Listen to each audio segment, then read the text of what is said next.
వర్షాలు పడితే పంట తడిసిపోతే ఏం చేయాలి రైతులు? మీరు మీడియాలో చూసుంటారు. నిన్న మహబూబ్ నగర్ డిఎస్పి ఒక హెచ్చరిక విడుదల చేసిండు. ఎక్కడో మహబూబ్ నగర్ కదా, మనకేం సంబంధం అని ఎవరు అనుకోవద్దు. ఈ ఎంత కుట్ర జరుగుతున్నదంటే మహబూబ్ నగర్ డిఎస్పి ఏమంటాడంటే, మీరు ధాన్యము రోడ్ల మీద వేయొద్దు, యాక్సిడెంట్లు అవుతాయి, రోడ్ల మీద ధాన్యం ఆరబోస్తే కఠిన చర్యలు తీసుకుంటామంటాడు. మొన్న మధ్య మన తాండూరు సిఐ గారు కూడా ఒక ప్రకటన ఇచ్చారు. ఇట్లా ఆర్టీసీ కార్మికులు సమ్మె చేస్తున్నారు, వాళ్ళకు టెంట్లు ఇవ్వద్దు, ఎవరు వాళ్ళకు నీళ్ళు ఇవ్వద్దు, వాళ్ళకు ఫుడ్ పెట్టొద్దు, కేసులు పెడతామని. ఎవరైనా మీకు చెప్పింది? మీరు టైంకి కొనరు, బస్తాలు ఉండవు, లారీలు ఉండవు, రైతుల దగ్గర కొననీకే లంచాలు తీసుకుంటున్నారు.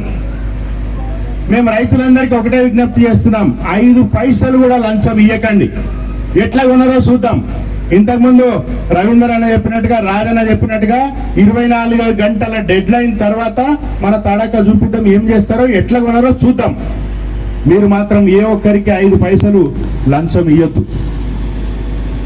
ఈరోజు ఇంతకుముందు కౌన్సిలర్ జావేద్ కూడా చెప్పిండు, ఈ నీళ్లకు సంబంధించి తాండూరుకి మొత్తం పంటలకు కానీ తాగనీకే కానీ నీళ్లు అందకుండా, ఒకటి నీళ్లు తరలించడం, 2 ఆర్బిఎల్ విష పదార్థాలతో నీటిని కలుషితం చేయడం.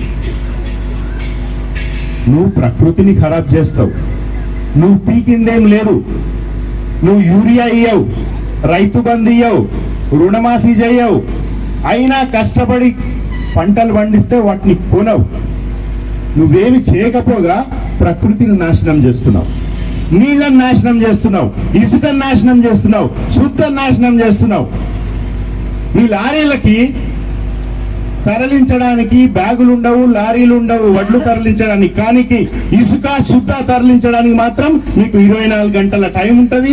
రాత్రుళ్ళు పగర్లు కొడతారు, వాటిని తరలిస్తారు, ప్రకృతిని నాశనం చేస్తారు, మీరు డబ్బులు దండుకుంటారు. అన్ని రకాలుగా ఈరోజు ఇంతకుముందు పెద్దలు చెప్పారు, అప్పుడు అధికారంలో బీఆర్ఎస్ ఉన్నప్పుడు కేసీఆర్ గారు కానీ రోహిత్ రెడ్డి కానీ రైతుల ప్రయోజనాల కోసం ఎట్లా పనిచేసిందని మీకు ఒక ఉదాహరణ చెప్తా.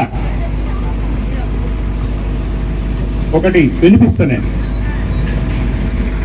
పోయిన నెల ఏప్రిల్లో తెలంగాణ మాజీ ముఖ్యమంత్రి కేసీఆర్